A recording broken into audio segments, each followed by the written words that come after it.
Me being the number one believer in myself is what got me where I'm at today, because a lot of people doubted me, a lot of people didn't believe.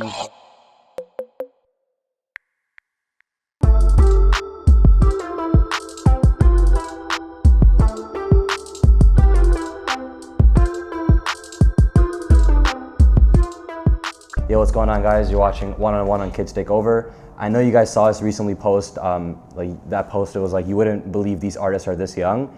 We actually got an interview with one of them today, and I'm with Polo G right now. What's going on? What's up? So we're at Breakout Festival. He actually just performed, and bro, like, I watched some of your interviews, right? I don't want to make the interview be exactly what everyone else asks you, because a lot of them do ask you about like your upcoming in Chicago, which is important, but I wanted to angle it a little differently. So I read that when you were little, you wanted to actually go into sports broadcasting. Yeah.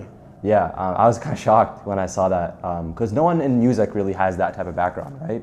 So, like, what was it about, like, being, I guess, a journalist that, like, interested you? Before I took a real serious liking to music or wanting to rap, like, I thought I was gonna go to college and everything, so everybody's like, you gotta go out there with a purpose, and the only thing I saw fit to do if I wasn't gonna be playing basketball was to be a journalist, because I was really into watching ESPN. I really liked the way that Stephen A. Smith used to conduct himself, so like that was one of my inspirations on why I wanted to take that up as a career path. Stephen A. Smith, people don't realize, but I think he's gonna, like, he's literally the GOAT of sports, For sure. You know, like NBA or whatnot. So were you more into like the writing aspect of it, of okay, or I want to be on TV and debate people? Both. I know it's like that's those different steps you take. Like 1 minute you can be the journalist, 1 minute you can be a commentator. I would have took a liking to either or. Right. So I'm gonna guess you watched Stephen A. Smith when he had like his debates with Skip Bayless and stuff. Yeah. Right. Sure.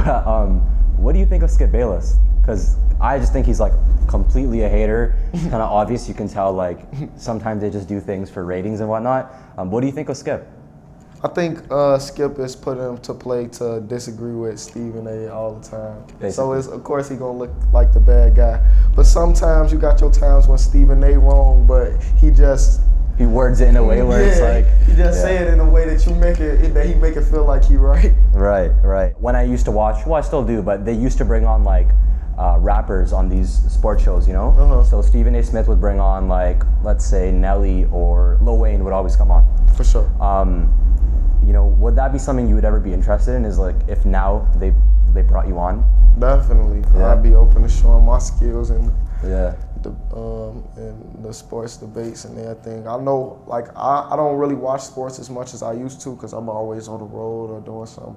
Yeah. When I catch back up on it, like, I know what's going on, so I'll be able to get my point across. Yeah, so I'm gonna guess you just watch highlights and stuff, like, when you have the chance? Yeah, report. Most of the time I just watch highlights on YouTube after the game. Right. When it comes to sports broadcasting, right, I feel like when you were little, right, or even before us, because I'm 20, how old are you? I'm 20. Oh, you're 22, okay. So, you know, before our time, it's like you had to really go to school, put in the work, get an internship, and then become a sports broadcaster, right? But now I feel like what's cool, like something that me and you can do is like, you know, I wanted to be a sports broadcaster too, but then I was like, I got denied so many places, and then I was like, okay, I'm just gonna start my own media outlet and do it my way. And I feel like you already have a platform, right? Yeah. Like, you're a successful artist. If you wanted to, you could literally make a YouTube channel and comment on the NBA. Yeah, definitely. You know what I'm talking about? Yeah, that's just like a reflection of modern technology. A lot of people being their own bosses and being able to step into any lane they want to because of social media. And more specifically, like, kids, I think, you know, because kids obviously know how to use the internet the most. And so would that ever be something that you'd want to do? Like, I don't know, maybe do some YouTube content?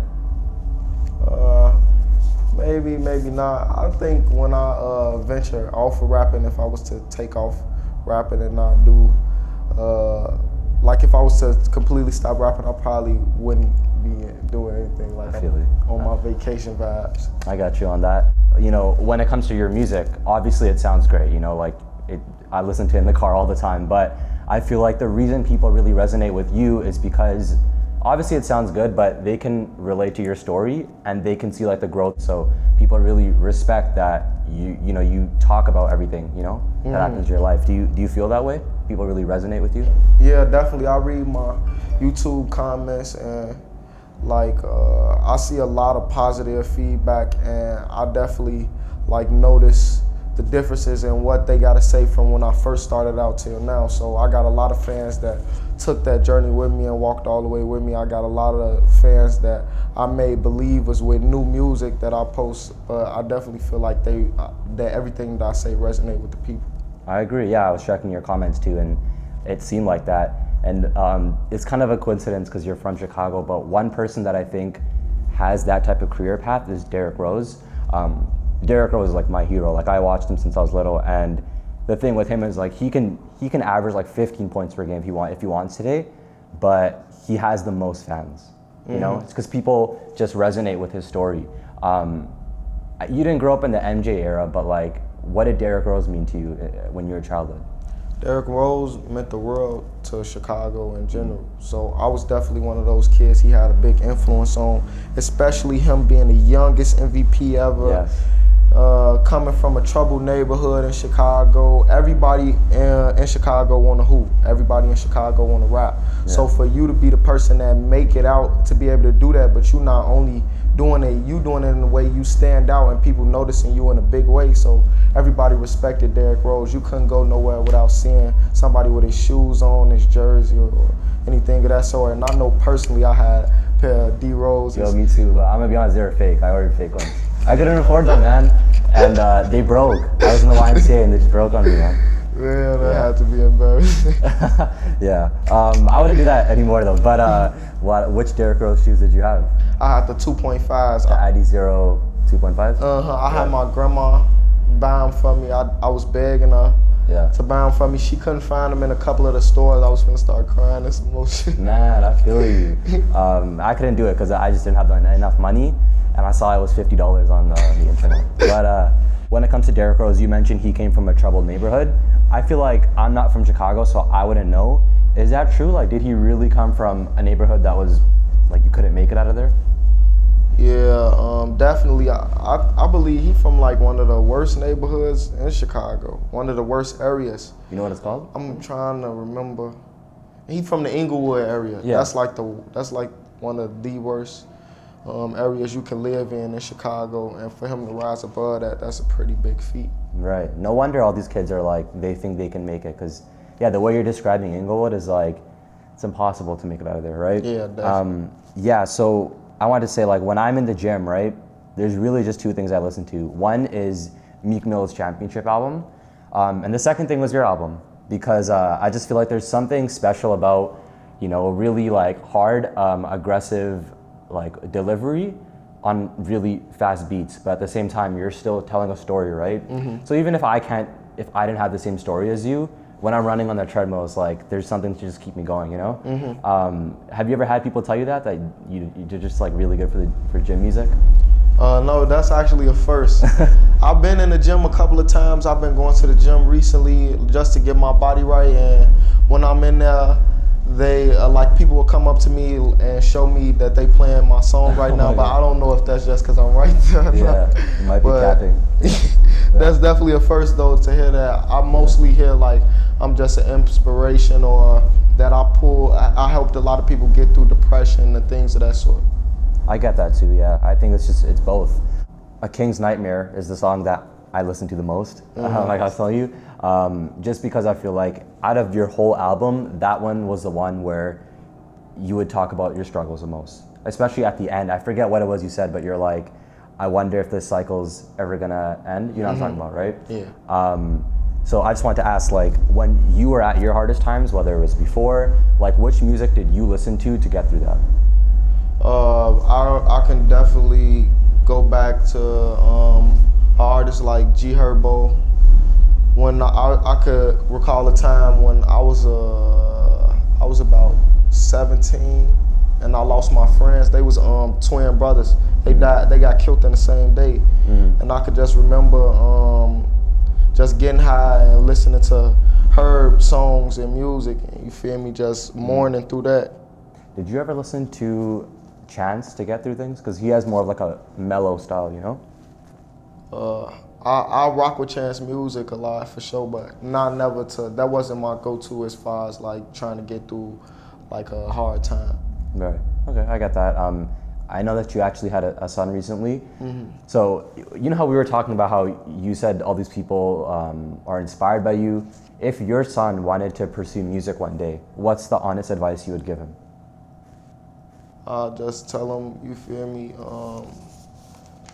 to be the #1 believer in itself. That's something I'm a big advocate of. And whenever I'm asked this question, that's my go-to answer, because I just know personally from experience that me being the #1 believer in myself is what got me where I'm at today, because a lot of people doubted me, a lot of people didn't believe, but I just kept sight of what I wanted. Okay. Yeah, no, definitely. How old is your son? My son, he'll turn 6 months, Okay. in January. Okay, never mind. This is a long time to go to be a rapper then. I wanted to say one thing. So it's like, you know, like I know you love listening to the drill scene of Chicago. Like you said, does G Herbo counts as drill, right? Yeah, somewhat. So G Herbo, Lil Durk, and whatnot. But I want to know, what's your thoughts on the other side of Chicago hip hop, like No Name Gypsy, Tobi, Vic Mensa. Like, what's your thoughts on that kind of like poetic side? I respect anything that come out of Chicago, because whether you telling the harsh reality of it, whether you giving a conscious outlook on it, whatever the case may be, we all coming from the same, you feel me, struggles. We all, like, it's no city like Chicago. We go through some of the worst trials and tribulations as far as gun violence and things of that sort. So I respect anybody who coming out of the city really making some noise in whatever lane they in. Okay, so do you ever find yourself listening to people like No Name or? Yeah, my sister is a big fan of No Name Gypsy, so that's how I get hip to her music, and an artist like Chance, Vic Mensa, like that's my household. We just grew up on listening to a lot of different things. So. Right, but I know another Chicago legend is obviously Juice WRLD. Obviously, you know, he passed away recently. So, you know, when it came to Juice WRLD, like people know that he makes great music, but I feel like you're friends with him. You posted something on your Instagram, right? What's something that only you know about him that like all these fans and people who listen to his music don't? I mean, something that everybody does know, that he was a great person and a great friend. We had countless memories to, you feel me, touch back on. It was just really spending quality time with somebody who was genuine. Right, okay. Well, yo, I actually really appreciate you, and before you go, there was just this thank you card I wanted to give you. I feel like it's in my pocket. Is this one? Yeah, just like if you can read it when you get some time, just to thank you for doing the interview. You know, so I actually really appreciate you, bro, and you're killing it. Our thing is called Kids Take Over, and you're like you represent that literally. So I appreciate you, bro. Appreciate you. Yeah. You're watching One on One. It's Polo G. Yo, guys, thanks so much for watching this interview. To be honest, I thought that this interview, it was just okay. You know, like I wish I could have gotten to be more creative, just how I did for the Untitled Chapter interview, which, by the way, was actually filmed the same day as this. So you could know it's kind of stressful, right? But yeah, I know if I had a bit more space to be creative, I could have gotten Polo G to open up just like a bit more. But at the end of the day, like Polo G, like, come on, he's like the biggest. He probably is the biggest artist that we've interviewed now that I think about it. So I'm just like beyond happy. But yo, I want to thank Breakout Festival for giving me access to the venue and the room. If you guys are in Vancouver in June, you guys should definitely go to their summer festival. I'll definitely be there. But yo, it is time for the top comment. So on the last video, Israel Hernandez said, "I'm proud of you, bro. Remember that there's people who look up to you now." Yo, man, never in a million years would I like imagine people would be saying that about me. So like seriously, man, I appreciate that. But yo, subscribe if you want to see me and the channel progress. The button should be somewhere over there. And yeah, go ahead and watch the last video too.